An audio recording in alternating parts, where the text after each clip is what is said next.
আজকে আমরা সোনাই রোড অঞ্চলে এখানে আপনজন পল্লী আর সীমা সরণির জাংশনে দাঁড়িয়ে আছি। লঙ্গাই খাল পরিদর্শন করছি এই মুহূর্তে। আমরা স্থানীয় যারা জনসাধারণ রয়েছেন তাদেরকে নিয়ে আমরা ভারতীয় জনতা পার্টির আমাদের মণ্ডল সভাপতিও রয়েছেন, দুলাল দাস, শান্তনু রায় রয়েছেন, প্রায় অনেকেই আমরা এখানে এসে ওটাকে পরিদর্শন করছি। বস্তুতপক্ষে সোনাই রোডবাসী শ্রদ্ধা জনসাধারণ দীর্ঘ বছর থেকেই জমা জলের সমস্যায় ভুগছেন।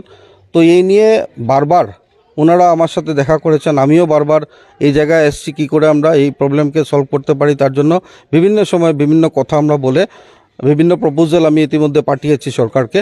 তো আজকের দিনে ওনারা চেয়েছিলেন, তো আমি বলেছিলাম যে আমরা সশরীরে এসে দেখে আপনাদের সাজেশনগুলো আজকে নিয়ে যাব। ওনারা সবাই মিলে সাজেশন দিয়েছেন, সেটাকে আমরা নোট ডাউন করেছি। আমরা এক সপ্তাহের ভিতরে এই সাজেশনকে কম্পাইল করে আমরা কি করে নেক্সট পর্যায়ে কাজ করব সেটা আমরা ব্যবস্থা করব।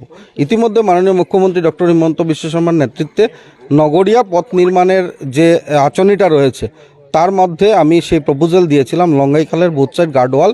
সেটা টেন্ডার হয়েছিল ইলেকশনের আগে, ইলেকশনের পর সেটা টেন্ডার অ্যাওয়ার্ড হয়েছে, কন্ট্রাক্টর টেন্ডার পেয়েছেন। এই যে পুজো, এই পুজোর পর আমরা বলতে পারি যে নভেম্বর থেকে কাজ শুরু হবে। আপনার লঙ্গাইখাল দেখতে পাচ্ছেন দীর্ঘ বছরের সমস্যা। এই সমস্যা কংগ্রেস জমানায় এই সমস্যা তৈরি হয়েছিল। দুর্ভাগ্যবশত এই সমস্যা যখন শুরুতে যদি সমাধান করতো তাহলে আজকে এই অসুবিধা হতো না।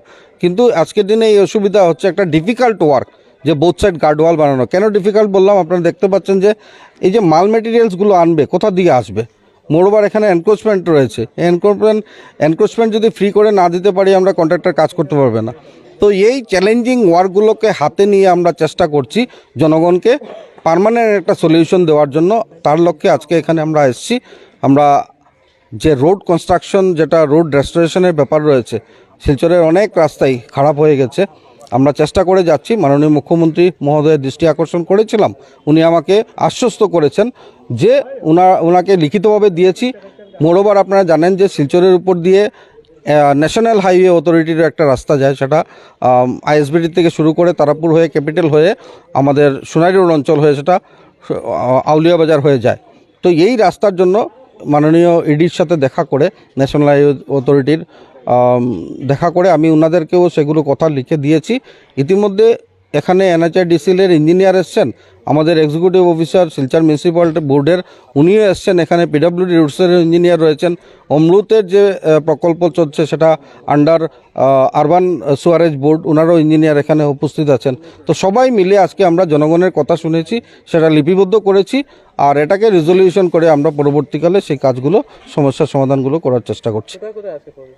না, প্রবলেম যেটা বেসিক্যালি সোনাই রোডে আপনারা দেখেছেন যে একমাত্রই আউটলেট যেখানে আমরা দাঁড়িয়ে আছি লঙ্গাই খালের এই সীমা সরণি হয়ে জলগুলো যাচ্ছে, সেটা অনেক পুরনো আউটলেট। সেটা কিন্তু অনেক পুরনো আউটলেট, সেটা সিলটেশন হয়েছে, সেখানে কনস্ট্রাকশন করে দেওয়া হয়েছে, যার জন্য পর্যাপ্ত পরিমাণে সেটা যাচ্ছে না। আমি বিধায়ক হওয়ার পরের যে আমি যে স্টাডি করেছি সেটা দেখেছি, রেমবো হোটেলের পাশে যে আমাদের ক্রস কালভার্ট রয়েছে, সেই ক্রস কালভার্ট সিলটেশন রয়েছে। আমি এই মুহূর্তে সিদ্ধান্ত নিয়েছি যে এই ক্রস কালভার্ট যখন বানানো হয়েছে তখন পরিকল্পিতভাবে বানানো হয়নি, সেটাকে ইমিডিয়েটলি মিডিলে একটু ভেঙে সেটার ভেতর থেকে যাতে আমরা যে জমা আবর্জনা রয়েছে সেটাকে বের করার জন্য মিউনিসিপ্যালিটি সুপার সাকার মেশিন দিয়ে সেটা বের করার চেষ্টা করব। আর আপনার রাঙ্গিরখাড়ির থেকে প্রাণদা হোটেল পর্যন্ত যে স্ট্যাচটা রয়েছে ইতিমধ্যে, সেটারও একটা স্যাংশন আমি করেছি আরবান ডিপার্টমেন্টের অধীনে। সেই কাজ এই বৃষ্টি উঠে গেলেই শুরু হবে। আমি আশা রাখছি যে আগামী 1 মাসের ভিতরে সেই নালাযোগকে যদি আমরা জয়েন্ট করে দিতে পারি রাঙ্গির খালে, তাহলে অনেকটা লোড সোনাই রোডের জল সেটা ক্যারি করতে সক্ষম হবে। তাই 3-4টি আউটলেট কীভাবে তৈরি করা যায় তার জন্য বেসিক্যালি আজকের দিনে আমরা এই কথা মাথায় নিয়ে কাজ শুরু করেছি।